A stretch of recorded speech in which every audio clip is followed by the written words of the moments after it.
너희는 베델에 가서 범죄하며 길갈에 가서 죄를 더하며 아침마다 너희 희생을 3일마다 너희 11조를 드리며 누룩 넣은 것을 불살라 순제로 드리며 낙한 죄를 소리내어 선포하려무나 이스라엘 자손들아, 이것이 너희가 기뻐하는 바니라. 주 여호와의 말씀이니라.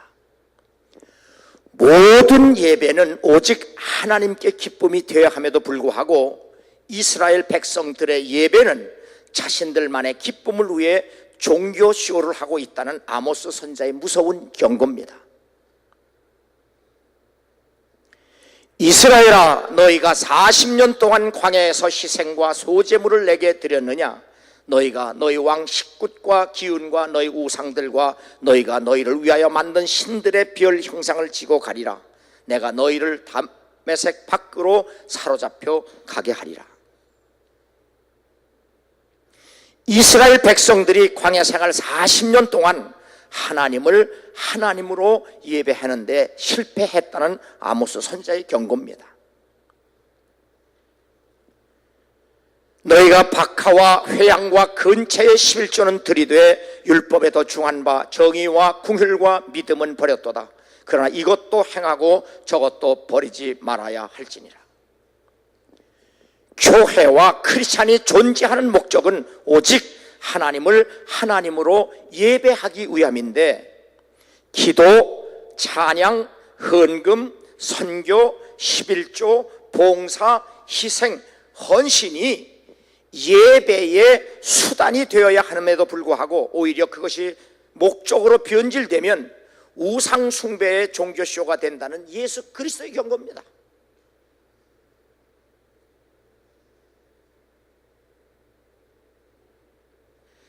나는 다른 사람들 곧 토색, 불의, 간임을 하는 자들과 같지 아니하고 이 세리와도 같지 아니함을 감사하나이다. 나는 일회에 2번씩 금식하고 또 소득의 11조를 드리나이다.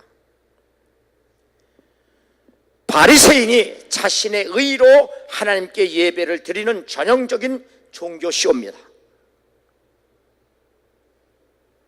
하나님이여 불쌍히 여기소서, 나는 죄인이로소이다. 그런데 그 옆에 있던 세리는 하나님이 자기를 위하여 친히 준비하신 십자가의 도에 의지한, 그래서 얼굴도 감히 들지 못하고 가슴을 치며 죄인으로 예배하는 태도입니다. 내가 너에게 이르노니 이에 저 바리새인이 아니고 이 사람이 의롭다 하심을 받고 그의 집으로 내려갔느니라. 2017년도 이 한 해도 모든 예배가 하나님께서 이렇게 인정을 할 수 있고 인정을 받을 수 있는 예배가 될 수 있기를 주 이름으로 축원합니다.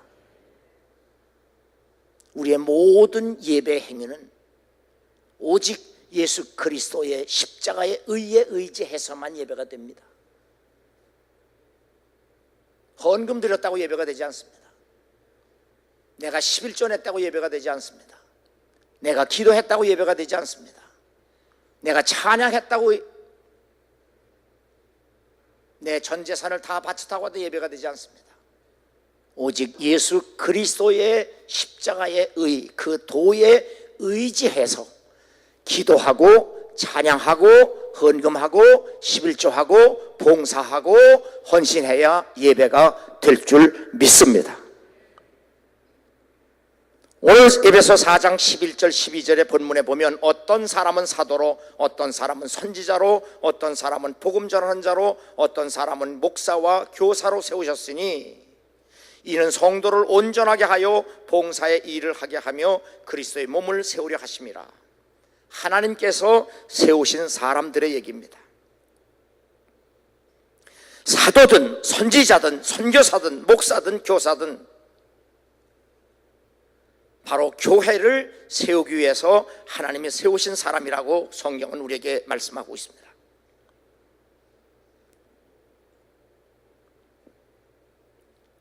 요한계시록 2장 1절에 보면 오른손에 7뼈를 붙잡고 7 금촛대 사이를 거니시니가 가라사대 이르시되, 이번 축복송의 주제입니다. 오른손에 7뼈를 붙잡고 7 금촛대 사이를 거니시는 이가 말씀하시되, 이는 교회는 이렇게 철저하게 하나님의 통치 아래 있어야 한다는 사실입니다. 일곱 별은 일곱 교회 사자요 일곱 촛대는 일곱 교회니라. 요한계시록에 해석된 말씀입니다. 그러므로 교회는 결코 삼위일체 하나님의 통제, 통치 아래서 벗어날 수 없다는 사실을 우리가 알아야 합니다. 아모스 3장 8절에 보면 주 여호와께서는 자기의 비밀을 그 종 선지자들에게 보이지 아니하시고는 결코 행하심이 없으리라.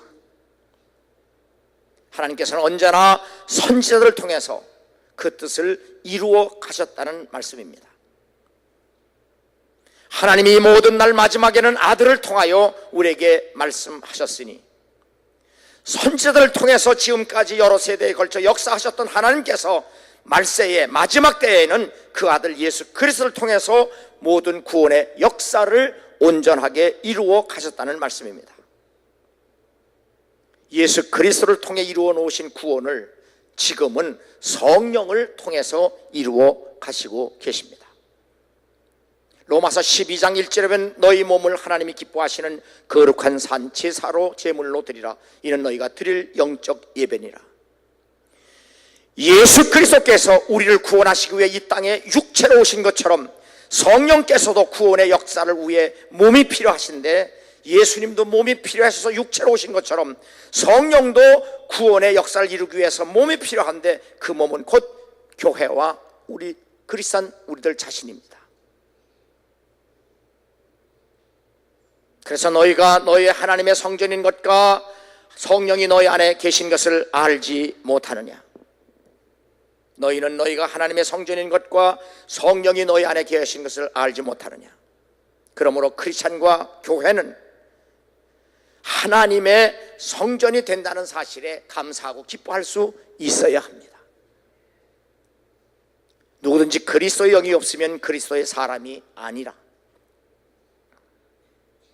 그러므로 교회와 그리스도인은 철저하게 성령의 통제 아래서 성령의 소욕을 따라가야 합니다. 하나님이 교회 중에 몇을 세우셨으니, 첫째는 사도요, 둘째는 선지자요, 셋째는 교사라.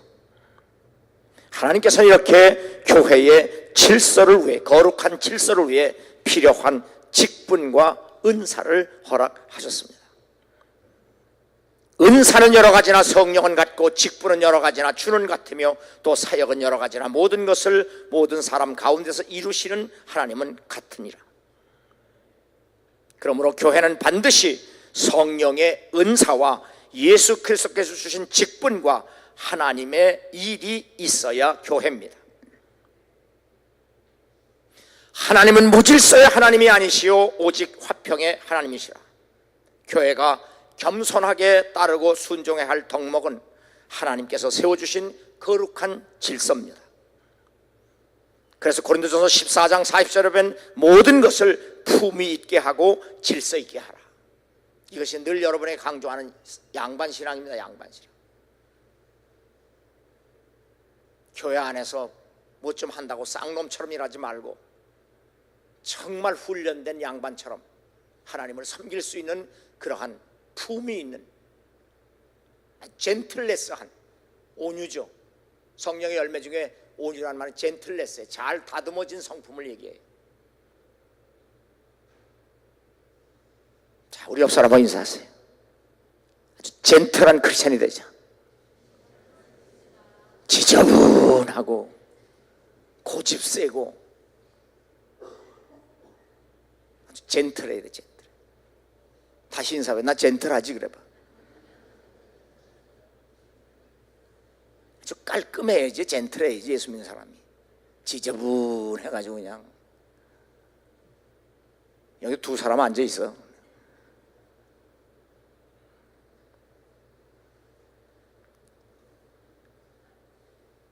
하나님의 말씀 안에서 품위 있고 질서 있는 교회가 성숙하고 건강한 교회입니다. 가르침을 받는 자는 말씀을 가르치는 자와 모든 것을 함께 하라. 말씀을 가르치고 전하는 목사와의 관계를 통해서 복을 받고 누릴 수 있다는 약속입니다. 그만큼 설교자는, 목사는 하나님의 말씀을 바르게 가르치고 지키게 해야 할 책임과 의무가 있습니다. 그냥 무조건 목사 잘 섬기라는 얘기가 아니에요. 그만큼 말씀을 가르치는 목사는 바르게 가르치고 잘 가르쳐야 할 무한 책임과 의무가 있다는 사실이에요. 두 번째, 하나님께서 키우신 사람입니다. 13절 보면 우리가 다 하나님의 아들을 믿는 것과 아는 일에 하나가 되어 온전한 사람을 이루어 그리스도의 장성한 분량에 충만한 데까지 이르리니, 교회와 크리스찬이 얼마만큼 성장하고 얼마만큼 성숙해져야 하느냐, 예수님 닮을 때까지라고 성경은 얘기합니다. 그러면 보통 어떻게 예수님을 닮지가 아니라 하나님이 우리에게 예수를 닮을 때까지 우리를 키워주시는구나 하면 감사하죠.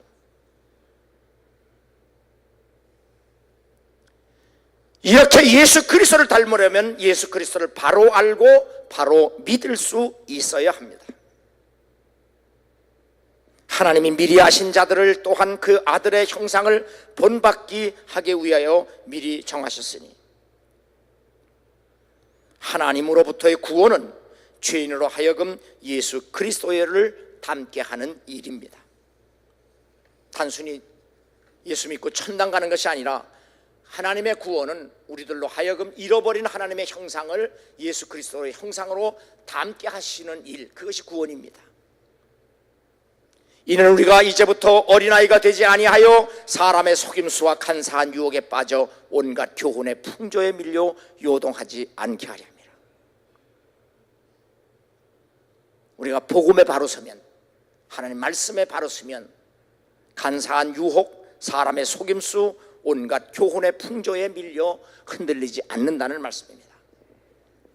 존 웨슬리 목사는 1743년 The United Societies, 연합 신도회를 결성하고 그 목적을 이렇게 발표합니다. 규칙적으로 함께 모여서 함께 경건의 능력을 추구하는 사람들이 사귐으로 함께 기도하며 함께 권고의 말씀을 받으며 사랑 안에서 서로를 지키고 돌보아 주어 서로의 구원을 함께 이루어가기 위함이다. 함께라는 말입니다. 함께 모여서 예배하고, 함께 모여서 말씀 배우고, 함께 모여 기도하고, 함께 모여 봉사하고, 함께 모여서 사랑하고, 함께 모여 서로 돌보아 주어서 함께 온전한 구원에 이르기 위한 것이 바로 감리교인이다, 그 말이에요. 그리고 존 웨슬리는 또 유나이티드 소사이티 제너럴 룰, 규칙을 발표합니다. 누구든지 이 규칙을 지키지 않고 습관적으로 위반할 때 경고하고 권면하라. 그렇게 하여도 회개하지 않는다면 더 이상 우리와 함께 할 수가 없는 사람이다. 참 무서운 경고입니다. 예배 잘 안 드리고 속회 잘 안 드리면 한번 경고하고 권면해라. 그래도 회개하지 않으면 교회에서 내보내라, 그 말이에요.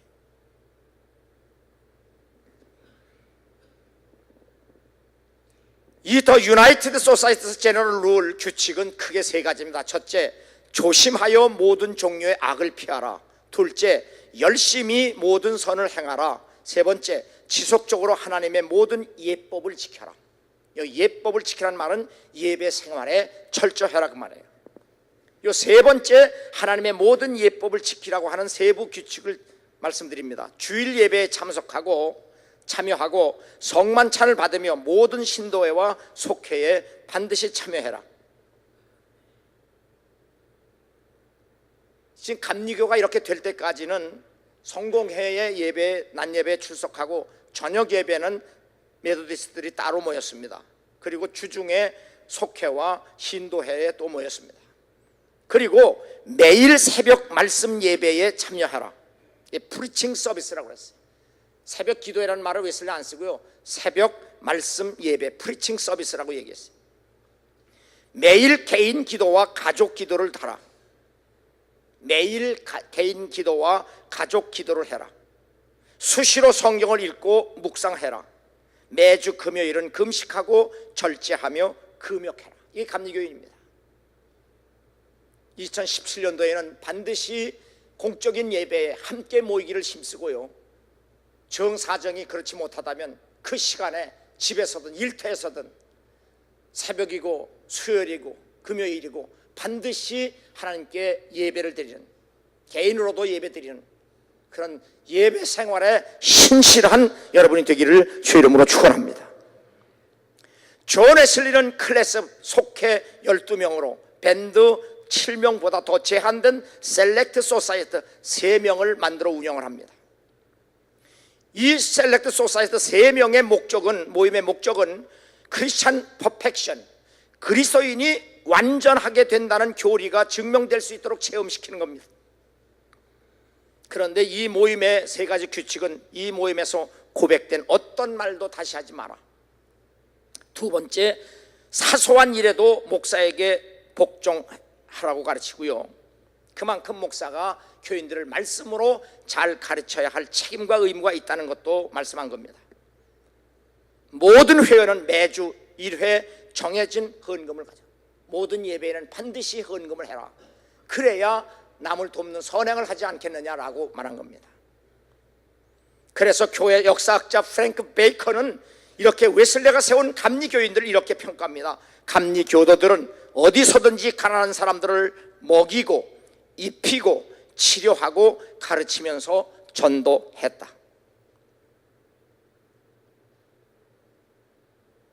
그런데 감리교가 점점 변질되면서 이렇게 하지 않으니까 바로 구세군이 생긴 겁니다.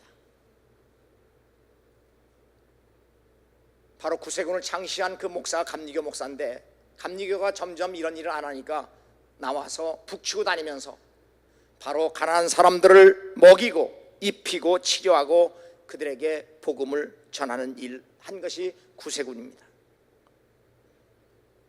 나는 심었고 아볼로는 물을 주었을 때 오직 하나님께서 자라나게 하셨으니 그런즉 심는 이나 물 주는 이는 아무것도 아니로되 오직 자라게 하시는 이는 하나님뿐이니라.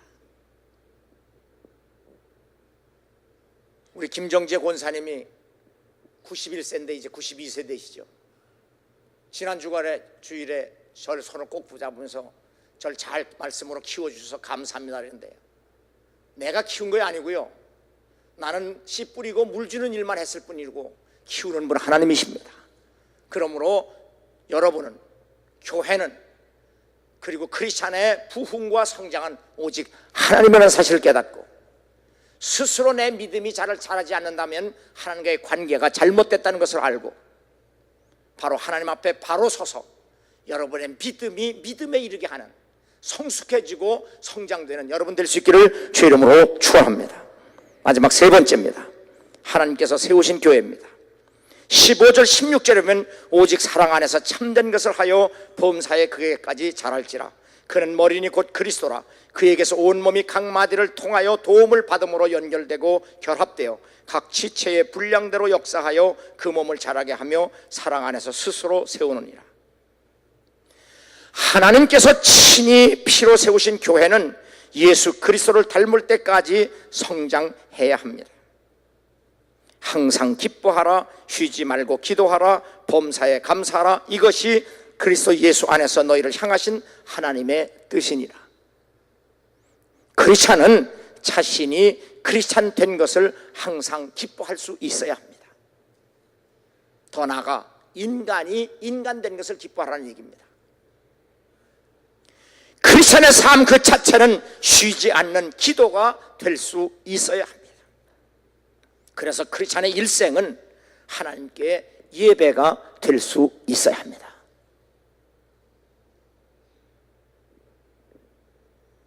이것이 바로 그리스도를 닮는 성숙한 교회와 크리스찬이 되는 겁니다. 여러분은 자기를 위하여 또는 온 양떼를 위하여 삼가라. 성령이 그들 가운데서 여러분을 감독자로 삼고 하나님이 자기 피로 사신 교회를 보살피게 하셨느니라. 하나님께서 세운 사도, 선지자, 선교사, 목사, 교사를 비롯하여 크리스찬은 하나님의 피로 세워진 사람답게 하나님의 피값의 삶을 살 수 있을 때 비로소 성숙한 교회와 성숙한 그리스도인이라고 말할 수 있습니다. 목사든 평신도든 모든 크리스찬은 하나님의 피값을 하며 살아야 합니다. 우리 다시 인사하세요. 하나님의 피값을 하며 살자. 그때에 히스기야가 병들어 죽게 되었으므로 여호와께 기도하며 여호와께서 그에게 대답하시고 또 이적을 보이셨으나 히스기야가 마음이 교만하여 그 받은 은혜를 보답하지 아니하므로 진노가 그와 유다와 예루살렘에 내리게 되었더라. 히스기야가 마음이 교만하여 받은 은혜를 보답하지 못한 것이 바로 예배 생활의 실패입니다. 더 자세히 말씀드리면 히스기야는 아버지가 우상 숭배자입니다. 그런데 자신이 25살에 왕이 되면서 아버지가 섬기던 우상을 타파합니다. 쉽지 않죠. 그런데 25살 히스기야 왕은 바로 아버지가 섬기는 우상을 타파합니다.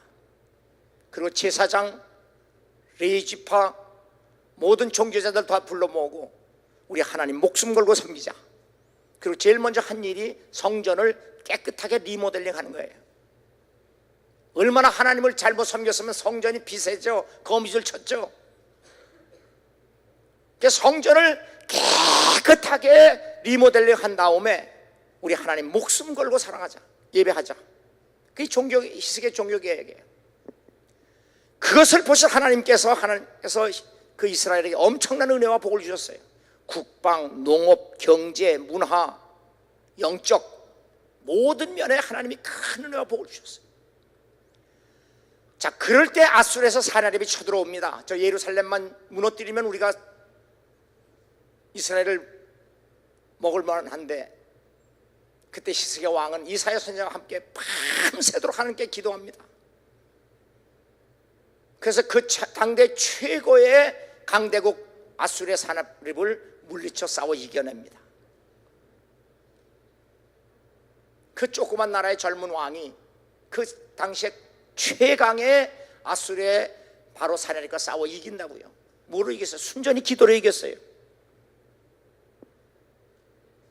그런데 그 일 후에 죽을 병이 들어요. 그래서 이사야 선지자가 가서 너 죽고 살지 못하리라 하나님이 말씀을 전하게 했습니다. 하나님의 말씀을 들은 히스기야는 왕인데도 불구하고 벽을 향하여 엉엉 울면서 하나님 3번 살려주세요. 한 번만 다시 살려주시면 내가 하나님 앞에 가끈히 행하리이다.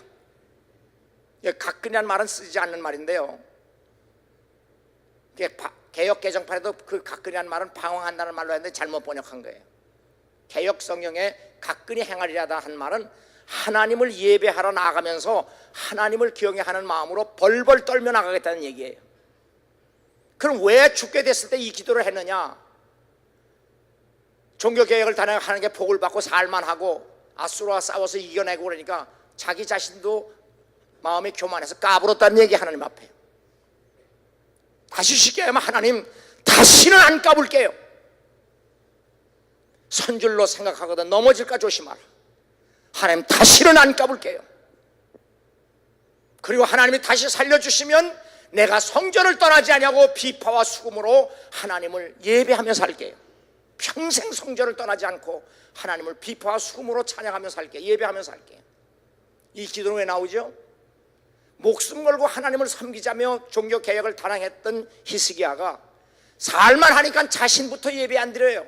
자신부터 성전을 떠났어요. 그래서 죽을 병이 들은 거예요.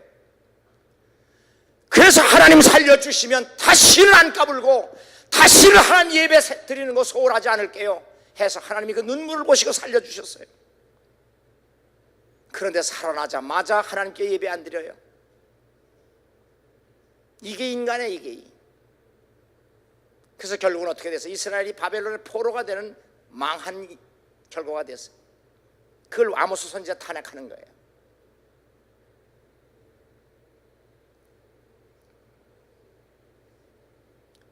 메도디스트 감리교인은 주일 예배는 국교회에 참여했고 주일 저녁과 매일 새벽 5시에는 프리칭 서비스로 모였으며 클래스와 밴드는 평일 저녁 시간에 모였다.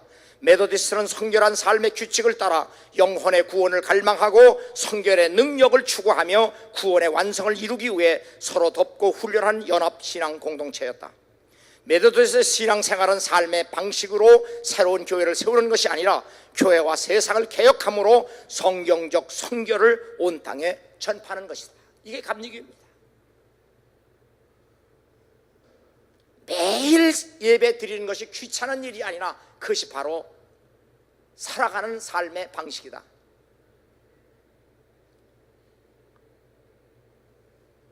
에베소 2장 10절에 보면 우리는 그가 만드신 바라 그리스도 예수 안에서 선한 일을 위하여 지으심을 받은 자니 이 일은 하나님이 전에 예비하사 우리로 그 가운데서 행하게 하려 하십니다.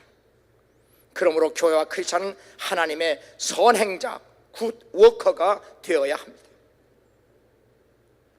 그래서 존 웨슬리는 선행은 칭의의 필수적인 결과고 성화의 필연적인 요소로 가르쳤고, 또한 선행은 칭의의 징표이고 인간 구원의 목적이 되기 때문에 메소디스트는 날마다 선을 행해야 하고 일평생 선을 행하라고 가르쳤습니다. 구원받은 증거는 뭘로 나타나야 되냐? 선을 행하는 것으로 표현되어야 된다. 이것이 하나님이 우리를 구원하는 목적이다, 이렇게 웨슬리는 가르쳤고 성경도 그렇게 말씀합니다. 그러므로 형제들아, 내가 하나님의 모든 자비하심으로 너희를 고하노니 너희 몸을 하나님이 기뻐하시는 거룩한 산 제물로 드리라. 이는 너희가 드릴 영적 예배니라. 존 웨슬리는 감리교인의 몸이 하나님께 산 제물의 영적 예배가 되게 하기 위해서 gain all you can, save all you can, give all you can, 할 수 있는 대로 돈을 벌어서 save all you can, 할 수 있는 대로 돈을 잘 관리하고 give all you can, 할 수 있는 대로 하나님을 위해서 사용하라고 가르쳤습니다.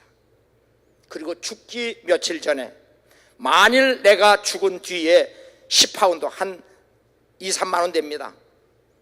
내가 만일 죽은 후에 내게 남은 재산이 2, 3만 원이 돈이 남겨졌다고 하면 모든 사람들이 나를 강도와 도둑이라고 증거해도 좋다.